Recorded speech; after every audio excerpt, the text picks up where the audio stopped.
হাসিনা সরকারের পতন হলেও এখনও আইনশৃঙ্খলা বাহিনীর ধরাছোঁয়ার বাইরে রয়েছেন রুমা আক্তার সূচি, পারভিন, শেলীসহ তাদের গ্রুপের সদস্যরা।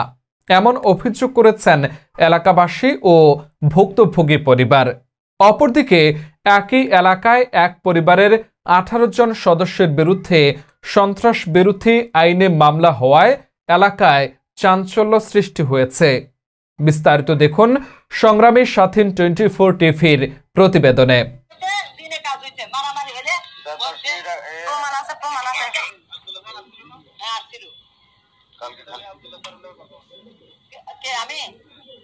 আমি কথা বলে কোর্টে দেয় টাকা জমিনের ব্যাপারে কথা বলি, কোর্টে দেয় কথা বলি, আমার কাগজ আছে কোর্টে কথা বলি।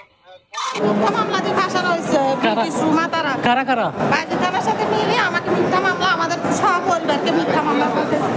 রুমা বিলকিস গ্যাং ওরা মিলে আমার সাথে জায়গা নিয়ে দ্বন্দ্ব, সেই জন্য বাইরে থানার সাথে হাত করে আমাকে মিথ্যা মামলা আমার সহ পরিবারকে দিচ্ছে। এখন যে আমাদেরকে বের করবে এরকম একটা মানুষ নেই। ওদের সাথে আমার জায়গা নিয়ে দ্বন্দ্ব চলতো। দুইটা বাচ্চা আমার, এই যে দুইটা বাচ্চা 10 দিনের রিমান্ড চাইছিল, 3 দিনের রিমান্ড দিচ্ছে। চাইতেছি ন্যায্য বিচার। আমাদেরকে মিথ্যা মামলাতে যারা হয়রানি করছে প্রকৃতভাবে তারা সত্য প্রমাণ নিয়ে তাদের হিসেবে বিচার চাই।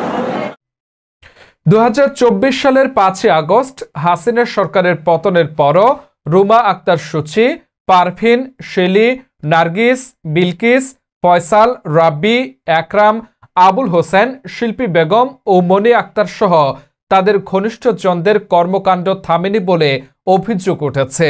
অভিযোগকারীদের দাবি, সরকার পরিবর্তনের আগে তারা আওয়ামী লীগের রাজনীতির সঙ্গে যুক্ত থাকলেও বর্তমানে আবার ভিন্ন পরিচয়ে সক্রিয় হয়ে উঠেছেন কিছু ব্যক্তি।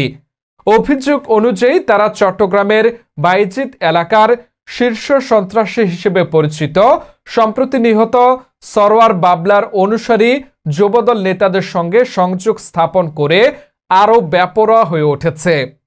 বিশ্ব কবরস্থানে কেন্দ্রীয় কবরস্থানের ঘটনা, আমার আপন খালাতো বোন ওরা মূলত একটু জায়গা নিয়ে বিরোধী। ওই জায়গা নিয়ে আমার বাইকে সন্ত্রাস নিয়ে ধরে নিয়ে গেছিল। ওই সূত্রে পুলিশ ওদেরকে নিয়ে আমাদের 19 জন এক পরিবারের আসামি দিছে আওয়ামী লীগের। ওরা মূলত আওয়ামী লীগ করে, ওরা সবকিছু তথ্য প্রমাণ আছে। আমাদের এরকম কোনো তথ্য প্রমাণ নাই। সামান্য একটু জায়গা নিয়ে আমার মা, আমার ওই যে ভাই বোন ভাবি, আমার শুধু 15 বছর বাইশটি, ওদের সবাইকে 19 জনে আমাদেরকে আসামি দিছে। ওরা আমাদেরকে টাকা মুক্তিপণ করে, ওগুলা নিয়ে আমাদের অনেক অত্যাচার করে। আমাদেরকে এলাকায় যাইতে দেয় না, আমাদের গরু ছাগল যা আছে সব নিয়ে গেছে, আমাদের ঘর বাড়ি সব লুট করে নিছে, আমরা এলাকায় যাইতে পারি না। ওরা হচ্ছে আমার আপন খালাতো বোন বিলকিস, রুমা, পারভিন, শেলী, ফয়সাল, ইয়াসমিন, ওরা সবাই একে পরিবারের সবাই এরকম অত্যাচার করতেছে। আমরা আইনের কাছে নিলে আইন আমাদের কোনো সাহায্য করতেছে, ওদেরকে সহযোগিতা করতেছে। পুলিশ কমিশনার, পুলিশ ওরা সবাই সহযোগিতা করতেছে। ওই রুমাদেরকে আমাদেরকে গেলে আমাদের এতে কিছু গরু চুরি হয়েছে, ঘর ভাঙচুর হয়েছে, আমরা ভিডিও করতে গেছি, আমাদের কোনো সাহায্য দেয় নাই, কোনো সাহায্য করে নাই পুলিশ। স্থানীয়দের ভাষ্য, সূচি, পারভিন, শেলী গ্রুপের কিছু সদস্য কখনো আওয়ামী লীগ, কখনো জাতীয় পার্টি এবং আবার কখনো স্থানীয় সন্ত্রাসী চক্রের সাথে কাছাকাছি অবস্থান করে বাজার, চাঁদাবাজি, টেন্ডারবাজি, মামলাবাজি এবং জমি দখল বেদখলের মতো কর্মকাণ্ড পরিচালনা করেন বলে অভিযোগ রয়েছে। কেউ প্রতিবাদ করতে গেলে নানাভাবে হয়রানির শিকার হতে হয়, এমন দাবি করেছেন ভুক্তভোগীরা। কিছুদিন আগে জমি সংক্রান্ত বিরোধ নিয়ে ভুক্তভোগীরা প্রতিবাদ জানালে অভিযোগ অনুযায়ী সূচি, পারভিন, শেলী গ্রুপের সদস্যরা সরওয়ার বাবলার অনুসারীদের সহায়তায় একই পরিবারের 18 জন সদস্যের বিরুদ্ধে সন্ত্রাস বিরোধী আইনে একটি রাজনৈতিক মামলা করেন। রাজনীতি মামলা না, আমার আপন ফুফু মামলা মিথ্যা মামলা দিয়ে দিয়েছে।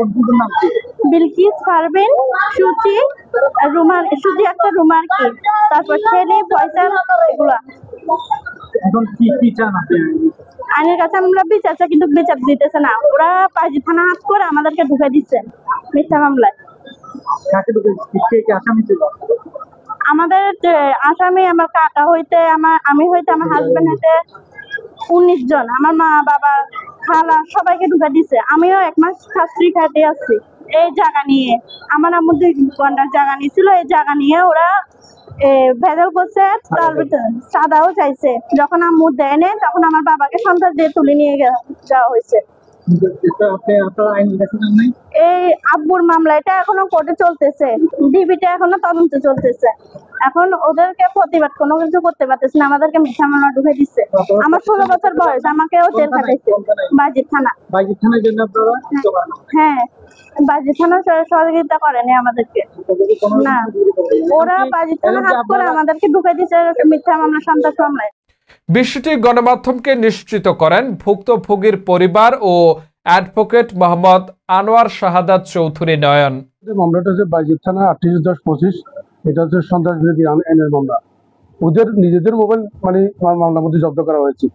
ওরা যে নিজেদের মোবাইল এবং কর্মকাণ্ডের সাথে জড়িত নয়, এই মামলার এজাহারে তা স্পষ্ট করা আছে সবকিছু। এই মামলার মধ্যে সর্বশেষ পর্যন্ত আমরা আসামি খালাস পাবে, এটা আমি নিশ্চিত। এই মামলার মধ্যে আমার 8 জন আসামি, আমি এই মামলা ওদের পক্ষে লড়ছি। আমি এটা যে ওনার নাম হচ্ছে যে মুক্তা বেগম, ওনার 2টা বাচ্চা আছে, একটা হচ্ছে 5 বছরের বাচ্চা, আর একটা হচ্ছে 1 বছরের 2 বছর শিশু। এই মামলার মধ্যে আসলে এটা ফেব্রিকেটেড মামলা। একই মামলার মধ্যে যে 18 জনকে আসামি করে এই মামলাটা করা হয়েছে। 18 জনের মধ্যে 8 জনই হচ্ছে মহিলা আসামি এবং 4 জন মহিলার কাছে বাচ্চাও আছে। সরকারের কাছে দেখতে একটু সুস্থ দাবি, মানে আমি তদন্তের দাবি করছি সরকারের কাছে আর কি, যাতে মামলার আয়ু সুষ্ঠুভাবে জিনিসটা একটা প্রতিবেদন দেয়। এই ঘটনাকে কেন্দ্র করে এলাকায় ব্যাপক চাঞ্চল্য দেখা দিয়েছে। যারা নাম প্রকাশে অনিচ্ছুক তারা বলেছেন একই পরিবারের 18 জন সদস্য সন্ত্রাসী হওয়া অসম্ভব। এটি ভিত্তিহীন ও রাজনৈতিক উদ্দেশ্য প্রণোদিত মামলা বলে দাবি করেছেন তারা।